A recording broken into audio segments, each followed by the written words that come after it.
देखिए JEE main 2022 में 24 जून 2022 को शिफ्ट 2 में आया हुआ क्वेश्चन है। ये वाला जो क्वेश्चन है ये वही है, लेंथ ऑफ एंटीना के ऊपर बेस्ड है। ये वाला अगर आप वीडियो देख रहे हैं तो इससे पहले एक दूसरा वीडियो देखना, वो जेई मेन 2022 का ये 24 जून को शिफ्ट 1 में हुआ था। बस शिफ्ट 2 किसी के शिफ्ट 1 में आया था वो क्वेश्चन, उसके अंदर मैं थोड़ा और डिटेल में बताया है, ठीक है ना। वैसे समझ में अगर थोड़ी बहुत नॉलेज है तो समझ में तो ये भी आ जाएगा, ठीक है ना। उसको थोड़ा सा और डिटेल में हमने किया है। देखो यहाँ पे इसने ये बोला है कि जो एंटीना है वो एक डाइलेक्ट्रिक मीडियम में रख दिया, डाइलेक्ट्रिक कांस्टेंट है 6.25, ये डाइलेक्ट्रिक कांस्टेंट है, ठीक है। If the maximum size of the that antenna is 5 mm, यहाँ पे लेंथ ऑफ एंटीना दी हुई है 5 mm, right. It can radiate a signal of the minimum frequency of, कितनी फ्रिक्वेंसी का सिग्नल ये रेडिएट कर सकता है, या रिसीव कर सकता है या फिर रेडिएट कर सकता है, गीगाहर्ट्ज के अंदर आपको ये बताना है, ठीक है ना। गीगाहर्ट्ज के अंदर आपको बताना ही है, राइट। सुनो अब देखो, पहली बात तो मैं एक बार थोड़ा सा रिवाइज बता दूं आपको क्या है कि एक होता है हाइट ऑफ एंटीना, एक होता है question the length of antenna के। हाइट ऑफ एंटीना में रेंज का फॉर्मूला होता है √2r, उसका इसमें कोई यूज नहीं है। यहाँ पे हाइट ऑफ एंटीना की बात नहीं हो रही, रेंज की कोई बात नहीं हो रही। ये लेंथ ऑफ एंटीना क्या होता है कि जैसे कि ना पहले पुराने जमाने में ऐसे ऐसे जो है ना एक एंटीना होता था और इस तरीके से ये एल्यूमिनियम की ऐसी डंडियां सी लगी रहती थी। ये है वास्तव में एंटीना। इस डंडी की लेंथ को ही लेंथ ऑफ एंटीना बोलते हैं, इस डंडी की लेंथ को लेंथ ऑफ एंटीना बोलते हैं। और इस डंडी की जो लेंथ होनी चाहिए वो λ/4 के बराबर, मतलब या जो फ्रीक्वेंसी इसने रिसीव करनी है, जो वेव इसको रिसीव करनी है उस वेव का लैम्डा निकाल लो। फ्रीक्वेंसी पता है तो लैम्डा निकल जाएगा, फिर उसका λ/4 कर दो, लेंथ ऑफ एंटीना आ जाएगी।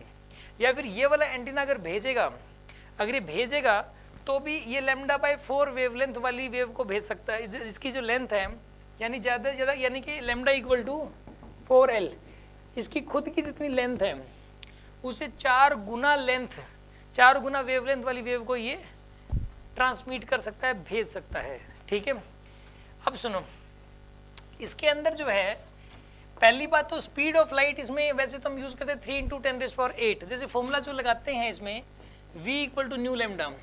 वेव का लैम्डा पता हो तो उसकी फ्रीक्वेंसी पता लग जाएगी, फ्रीक्वेंसी पता हो तो लैम्डा पता लग जाएगा। वेव को जनरली एयर में ही ट्रैवल करना होता है, तो जनरली एयर में ट्रैवल करना होता है तो v को हम लिखते हैं c होता है 3 × 10⁸। तो जनरली ये वाला फॉर्मूला लगा के हम ये पता कर लेते हैं कि किसी वेव की फ्रीक्वेंसी पता हो तो लैम्डा पता लग जाएगा, लैम्डा पता हो तो फ्रीक्वेंसी पता लग जाएगी, ठीक है ना। और फिर लैम्डा पता लग गया अगर, तो लेंथ ऑफ एंटीना कितनी चाहिए होगी ये पता लग जाएगा, ठीक है। अब सुनो, इसके अंदर लेकिन स्पीड ऑफ लाइट जो यूज़ करनी है वो ये वाली यूज़ नहीं करनी, इसमें k दिया हुआ डाइलेक्ट्रिक कांस्टेंट। तो आपको ये बात पता होनी चाहिए कि जो स्पीड है वो डाइलेक्ट्रिक कांस्टेंट की वजह से कम हो जाएगी, ठीक है ना। ये डाइलेक्ट्रिक कांस्टेंट दिया हुआ है क्या, डाइलेक्ट्रिक कांस्टेंट की वजह से स्पीड जो है वो इसके अंदर कम हो जाती है। इसकी हो जाएगी शायद speed of light divided by dielectric constant, ठीक है। Speed of light divided by में √k होता है, ये √k होता है, ठीक है ना। 6.25 का √3 × 10⁸ डिवाइडेड बाय में, यानी कि स्पीड हो जाएगी इस केस के अंदर किसी speed of light divided by में √k, c/में √k, ये हो जाएगा, ठीक है ना। तो स्पीड c हो गया 3 × 10⁸, 6.25 का √। तो ये आएगा आपके पास, इसको जब आप सोल्व करोगे 6.25 का √, अगर आप निकालोगे तो 2.5 बनेगा, ठीक है ना। तो 3 × 10⁸ डिवाइडेड बाय में 2.5। अब आप ऐसा करो, इसके अंदर लेंथ पता है हमें, तो जो ये वेव छोड़ेगी उसका लैम्डा पता लग जाएगा। यहाँ से लैम्डा हो जाएगा 4l के बराबर इसमें, तो लैम्डा हो जाएगा 4 × 5 × 10⁻³ मीटर। ये आपके पास लैम्डा पता लग गया, ऐसा ही में ले लिया करो क्योंकि ये ऐसा ही में है। अब v = न्यू लैम्डा, तो v है यहाँ पे 3 × 10⁸ बाई में 2.5, न्यू निकालना है, लैम्डा है 20, लैम्डा है 20 × 10⁻³ तो न्यू की वैल्यू आ जाएगी 3 × 10⁸ डिवाइड बाई में 2.5 × 20 × 10⁻³, ठीक है। ये आ जाएगा आपके पास।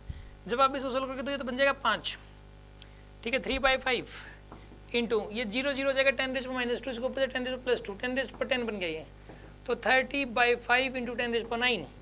ये 9 इसलिए बना लिया क्योंकि गीगाहर्ट्ज में आ जाएगा, ये गीगाहर्ट्ज में।